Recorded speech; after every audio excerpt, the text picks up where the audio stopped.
When I was in grad school, I got the inkling that I might want to be an art critic also.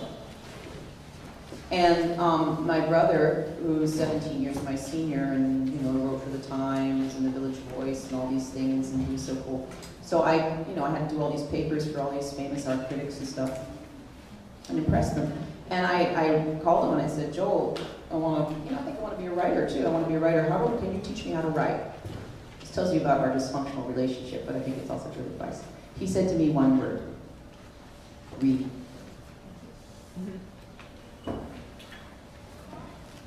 So I'm giving you things to read. Now when I say read, I don't mean read as in, genuflect to authority.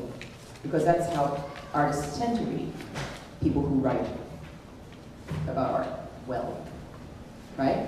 Because we've got license, to do this and you don't. What I would like you to do is I'd like you to take reading as a writing activity. You never do it without a pen in your hand, right? You do it, you're not reading to be snarky, you're not reading to be dripping with irony, you're reading actively. And you're thinking about what you're reading, and you're thinking about how it's written, and whether or not you really understand it, okay? And I would ask you to read voraciously, too. But with a kind of an open-mindedness, not that there's a great authority, but now that you are budding writers, and we're all going to be writing together, what can you learn? The way you might go to a Jasper Johns show if you're a painter and go, yeah, I kind of like the way he used encaustic, or, well, I'm going to use that. Okay? I'm not advocating plagiarism, but I'm going to read aloud for the sake of brevity, okay? This is this guy, Luis Melendez, salary court artist, right? Contemporary Francisco Goya. Are you with me? I'm going third paragraph down, Melendez, and here's the dates, and this is similar to what happened in the MoMA review. Melendez, 1715 to 1780, right? What's that, background? Information? 1715 to 1780, it's information, it's fact, you contextualize it.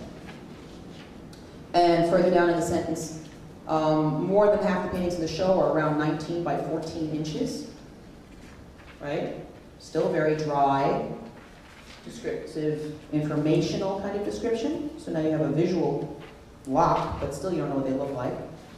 None is bigger than about 2 by 3 feet.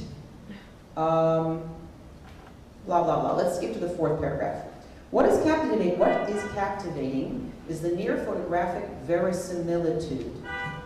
Okay, and that's like the runway, and now he's going to go right into this, it's going to take off into description. The leathery grain of a cantaloupe hide, the gleam of copper pots, the spongy insides of a broken bread loaf, the dull grain of old wood, the transparency of glass. This just goes on and on, this paragraph. Everything is seen with a near microscopic attention to detail and rendered with an almost imperceptible painterly touch. Light and color are often realized with astounded vividness. Piled oranges and gnarly yellow pears glow as though lighted from within. Was that descriptive? Yes. Thank you. Visually descriptive. Yes. Okay.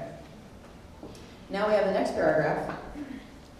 Oh, I'll read the last line of that paragraph just for fun. A picture bathed in cool morning light with eggs in a basket, a tin funnel and a brass pot boasts front and center what might be the most beautiful head of cauliflower in the history of art.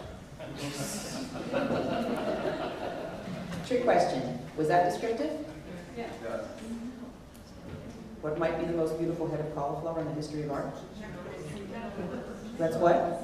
Subjective. Description, I'm going to lie to you right now for a little while just for the sake of simplicity. Descriptive is not subjective. That's a lie. But, for a while let's believe in Santa Claus. It doesn't take with it a sense of opinion. It lays bare. It opens up. It lets you see. As soon as I say something like, the most beautiful, do you see the difference between that and the dull grain of old wood? Yeah. The most beautiful versus a near microscopic attention to detail. Do you feel the weight of what's the word I'm looking for, of opinion seeping into that description? But he had gone through all of that, and he had warmed you up that you bought it, right? And that's a good technique. You kind of work the audience. So you believe the critic when he tells you that this is the most beautiful thing, because you're like, oh, the glass and the gleam and the gnarly lemons, you know, right? But you may not agree with Ken Johnson.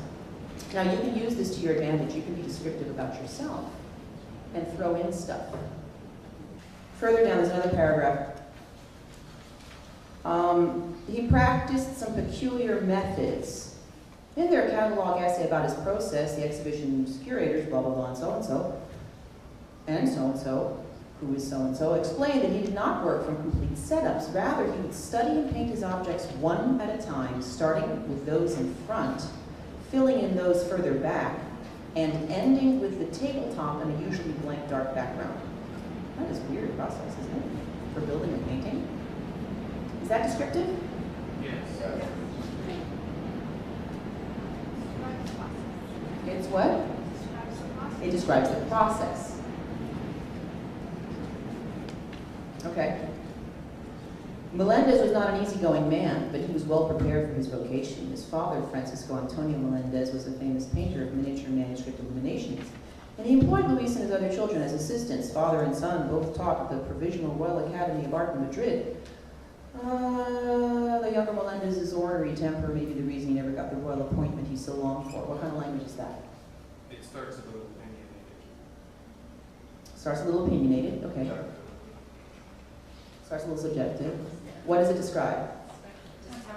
His temperament, the man, okay?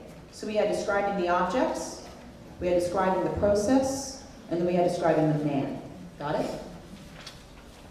And then we have, I'll give you one more. He did achieve renown during his lifetime for his still lifes, partly as a result of one major commission in 1771. Charles III, Prince of Asturias, later King Charles IV, contracted him to create a series of still lifes for the new cabinet of natural history at the Royal Palace.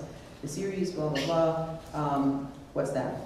Oh wait, Melendez produced 44 paintings over a 5-year period, when in 1776 the project was canceled. Okay, more numbers, more facts. Career, can we call it? Okay? Feel free to rip any of these off for yourself.